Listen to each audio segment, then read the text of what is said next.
Donc, bonjour, chers abonnés sur ma nouvelle chaîne, chers passionnés amis des oiseaux, des canaris et des chardonnays.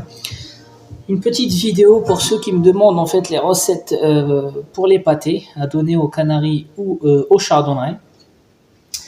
Donc je rappelle qu'il y a au moins 2 ou 3 recettes différentes pour préparation de pâtés, canaris et chardonnay sur cette chaîne-là. Mais bon, les gens ils disent j'ai pas beaucoup de produits, je m'y connais pas en produits, qu'est-ce que je peux donner le plus simple possible. Donc du coup, dans cette vidéo, on va juste découvrir en fait la pâtée la plus abordable en termes d'aliments, en fait en termes d'ingrédients, avec le moins de produits possible, tout en respectant la partie de glucose, la partie de gras, la partie d'acide, la partie de protéines, etc. Donc cette pâtée-là, ça va être le juste équilibre, en fait le meilleur arrangement pour les canaris, les chardonnays pendant la période hivernale. D'accord? Donc pour ça, il faut tout d'abord les petits sablés beurre, les biscuits beurre là. Moi j'ai pris cette marque-là, mais vous pouvez prendre n'importe quelle autre marque. Voilà, donc ça, des œufs durs, encore une fois les œufs durs il faut bien les laver, il faut les cuire et il ne faut pas enlever en fait la coque, il faut les garder avec la coque parce que ça fera aussi office de calcium pour les oiseaux. D'accord? Donc quand j'utilise les œufs avec la coque, c'est pas la peine de rajouter du calcium ou du calcilux. Il y a déjà du calcium là-dedans. Donc une erreur que les gens y font souvent.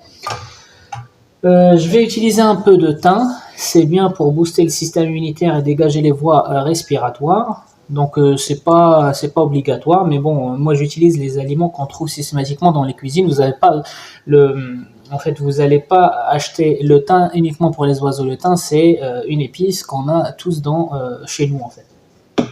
Et je vais utiliser le NutriBird A21. Donc comme vous savez, moi je n'utilise plus les prébiotiques des marques, j'utilise les prébiotiques qui sont là-dedans. Donc voilà, c'est marqué prébiotiques, des probi-enzymes. En fait, c'est l'équivalent d'un prébiotique de n'importe quelle marque, de probi-enzymes de chez Vercellaga et les produits acides qui contiennent beaucoup d'acide. Donc moi je vais utiliser que le NutriBird, le A21, qui est un complexe de beaucoup de compléments alimentaires qui sont facilement assimilables par le système digestif des oiseaux. C'est pour ça qu'on les donne aux oisillons, ils sont ultra prêts pour l'utilisation. Et d'habitude j'utilise en fait les acides gras de chez GreenVet, donc le GR Micro. Je vous ai déjà fait une vidéo spéciale sur ce produit-là. Donc aujourd'hui, je ne vais pas l'utiliser. Pourquoi? Parce qu'il existe déjà là-dedans. Une molécule similaire existe déjà dans le NutriBird. Je ne vais pas l'utiliser comme pour le calcium et les œufs. Donc ça ne sert à rien de remettre 2 fois les mêmes ingrédients. Donc vous avez vu, cette pâtée, elle se compose des sablés qu'on peut trouver facilement dans les supermarchés, des œufs durs, le NutriBird. Le thym, à vous de voir. Est-ce que vous en avez, vous en mettez un petit peu, sinon pas la peine d'en mettre. Voilà, 4 ingrédients. Donc à savoir, ça je vais vous expliquer après. Ça c'est un produit que j'ai reçu l'année dernière, j'ai reçu 2 produits de chez un abonné qui voulait que je lui donne mon avis dessus. Et l'année dernière, c'était trop tard pour les utiliser parce que sinon j'allais chambouler mon programme. Et j'ai commencé en fait à utiliser ces 2 produits. Je vais vous présenter aussi le deuxième produit et donner mon avis là-dessus. Donc on va voir en fonction de la texture finale de ma pâtée si je pourrais rajouter ou pas ce produit-là. Je vous l'ai aussi présenté à partir du sevrage. Je vous ai dit que des fois je mettais ça et des fois je mettais le NutriBird. Donc pour faire la pâtée les amis, il y a 2 gros pièges dans lesquels les débutants ou les amoureux des oiseaux tombent dedans. On sait que les oiseaux, il faut en prendre soin, ce sont nos petites bêtes, on va en prendre soin, mais faites attention à ne pas tomber dans le piège de trop enrichir en fait votre pâtée. Donc finalement, au lieu que ça fasse du bien à vos oiseaux, ça va les rendre gras ou ça va déclencher chez eux des problèmes digestifs. Le premier problème les amis, c'est les mélanges. Il y a beaucoup de monde qui utilise 7, 8 produits différents dans la même pâtée. Ça, c'est à éviter. Il faut utiliser maximum 3 produits. produits de type ça c'est un produit pour moi, ça c'est un produit pour moi et ça c'est un produit. Je parle des produits compléments alimentaires. Voilà, pas plus de 3. Pourquoi? Parce que les produits sont composés chimiquement et des fois certaines molécules ne doivent pas se croiser, sinon ils vont annuler des effets. Ils vont annuler des effets où il va y avoir des réactions chimiques dans le système digestif des oiseaux. Donc il faut mieux rester sur 3 produits maximum. Ça veut dire vous pouvez mettre un produit dans votre pâté, 2 produits, 3 produits. Le Calsilux c'est un produit pour moi. Voilà, donc pas plus de 3 produits pour réduire le risque de réaction chimique entre les molécules des compléments alimentaires. Premièrement, et pas saturer aussi la digestion, parce que tellement il y a des produits, la digestion se fait lentement chez l'oiseau en fait. Il digère mal, pourquoi? Parce qu'il y a trop de produits chimiques qui ralentissent le transit intestinal. Le deuxième piège, les amis, je vois beaucoup d'éleveurs, en fait, ils prennent les quantités aléatoires, ils se retrouvent à la fin, une fois qu'ils ont distribué la pâtée, ils se retrouvent avec 1 kg, 2 kg de pâté qu'ils vont congeler.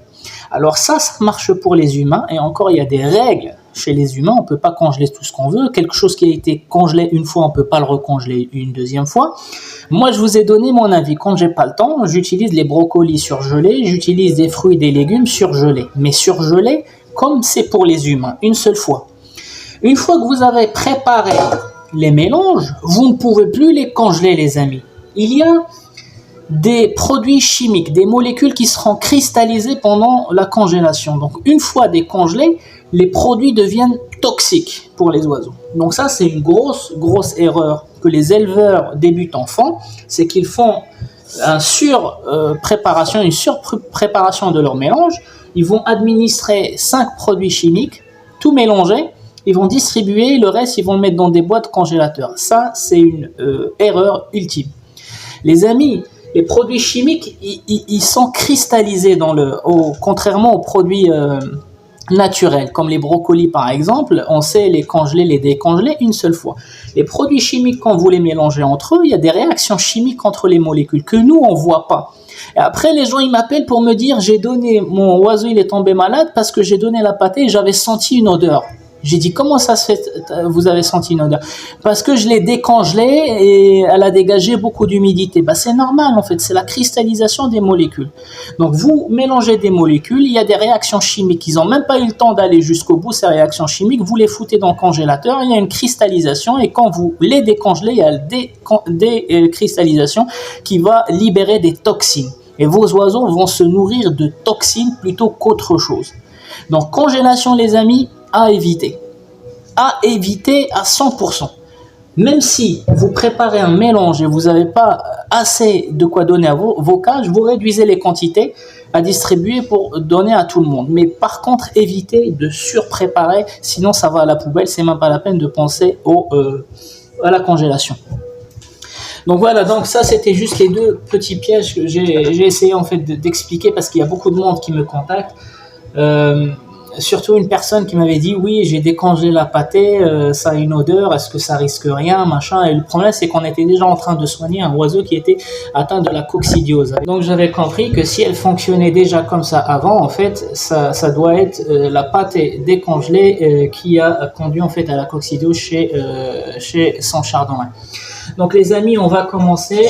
Vous pouvez aussi rajouter des noix, vous pouvez rajouter des pépites de tournesol décortiquées aussi, mais en petite quantité, histoire de rajouter un peu de gras pendant l'hiver. Donc tout d'abord les amis, on va commencer par les sablés. Donc les sablés, pourquoi j'utilise ça? Parce que tout le monde n'a pas la pâtée industrielle. Il y a des gens en fait qui n'osent pas encore acheter sur internet. Bon je suis pas là pour juger, mais juste pour vous dire que les gens qui n'ont pas les produits dans les commerces à côté de chez eux, les pâtés machin, ils peuvent partir sur cette base là. Des fois aussi c'est les biscottes sèches. Donc voilà, on va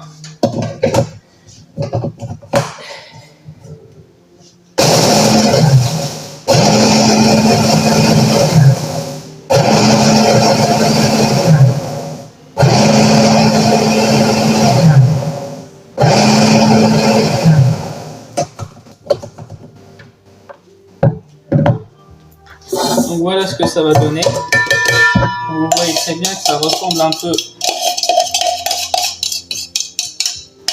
Ça ressemble un peu à une pâtée sèche, mais faites attention, elle n'est pas super sèche.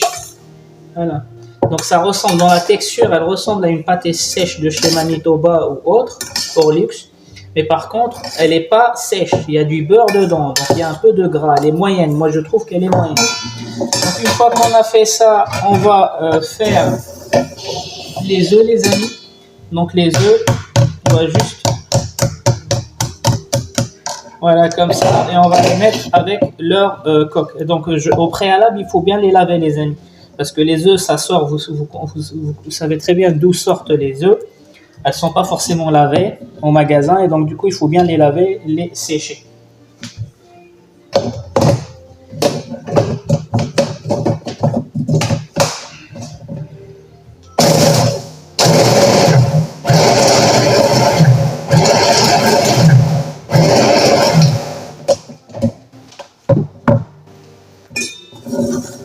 Donc voilà les amis.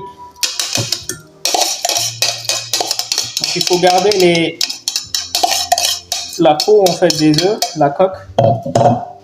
Voilà, si j'avais pas utilisé par exemple les œufs, j'aurais utilisé un peu de calcium en poudre, soit l'os de sèche broyé à l'aide d'un vieux moulin à café, soit utiliser directement le produit Orlux. Donc voilà, il faut mélanger maintenant. Donc forcément l'œuf, il va lâcher l'humidité.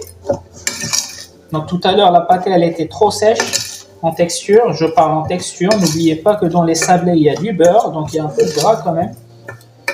Hop.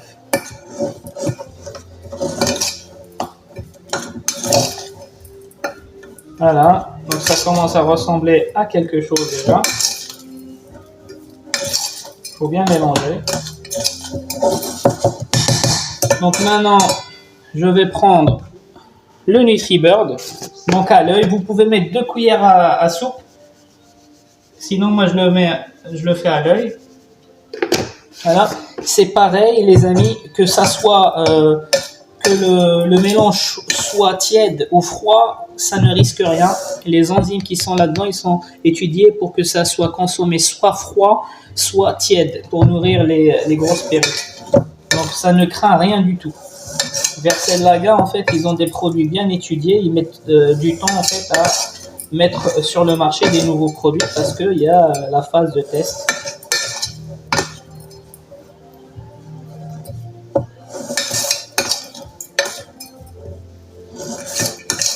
Voilà, donc vous avez vu 2 ingrédients, les sablés, les petits beurres, les œufs, le A21 et je vais utiliser le thym. Le thym n'est pas obligatoire les amis. Il y en a qui vont me dire oui, moi je n'ai pas de thym, je vais aller chercher. Si vous n'avez pas de thym, pas la peine de mettre du thym.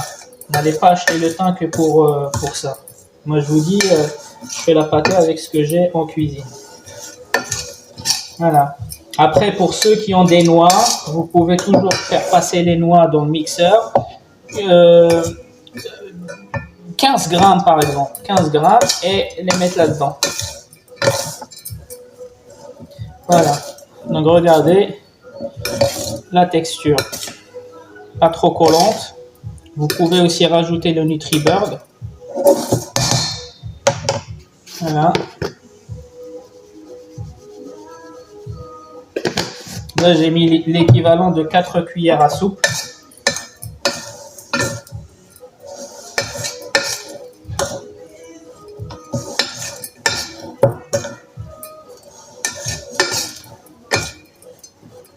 Voilà, et ça, interdiction de le congeler, les amis. Interdiction totale. Vous pouvez congeler les produits naturels, fruits et légumes avant la préparation. Après, vous sortez petite quantité, vous décongelez, vous faites votre préparation.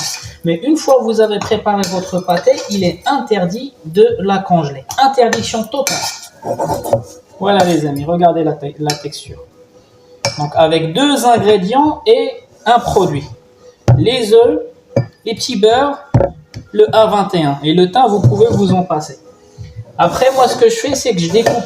Quand je donne la pâtée, je découpe aussi du citron. Je le découpe en quarts, comme ça, et je le pose dans les gamelles. Voilà. Je le pose dans la gamelle avec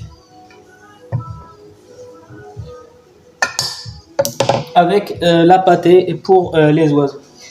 Les amis, vous avez vu, ce produit-là, je ne l'ai pas utilisé, mais si par exemple je me suis retrouvé avec une pâtée trop sèche, j'aurais utilisé une cuillère à soupe jusqu'à 2 cuillères à soupe de ce produit-là qui a été envoyé l'année dernière. Je vous ai déjà fait une vidéo spéciale. Ce sont des huiles de l'ail, de l'origan, du thym, c'est marqué ici en fait. Voilà, donc c'est un antiseptique aussi. Par contre, ça sent super fort. Ça sent, enfin, l'odeur, elle est super forte. Donc, je vous déconseille d'utiliser chez vous à l'intérieur, utilisez dans la salle d'élevage ou dans votre garage. Et d'habitude, j'utilise ce type d'acide gras, pas aminé mais gras. Voilà, les acides gras d'origine végétale. Mais aujourd'hui, je ne l'ai pas utilisé parce que tout simplement, j'ai utilisé les acides qui sont là-dedans. Voilà, acides organiques qui sont là-dedans. Ça ne sert à rien de mélanger. C'est comme les acides, c'est comme les protéines. Si vous mettez des protéines végétales qui se trouvent dans un produit complément, ça ne sert à rien de les rajouter en naturel et vice-versa. Il faut juste équilibrer. Il ne faut pas trop charger. Donc, avec 4 ingrédients, je vais vous dire que vos oiseaux vont bien se régaler avec cette pâtée-là. Encore une fois, c'est pas tous les jours. Ce genre de pâté, vous pouvez leur donner une fois par semaine. Et la deuxième pâtée, vous pouvez donner la morbide ou l'autre pâté à base de fruits et légumes que je vous ai préparé lorsqu'on est rentré en fait d'une cueillette bio avec la famille. Donc je vous laisse découvrir ces vidéos-là. Les amis, c'était Canary du 28. Je vous souhaite un bon visionnage. Je vous dis à la prochaine.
Donc les mâles canaris, il ne faut pas trop leur donner de pâté. Donc je leur mets juste un tout petit peu. Donc ici les femelles.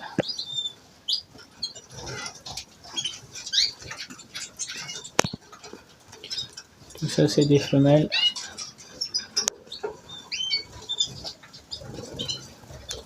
Ici ce sont les mâles.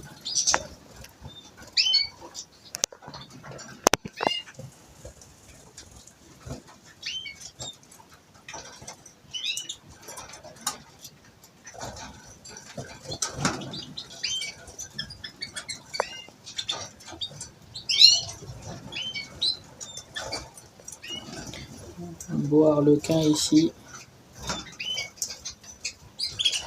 Un autre UP là-bas.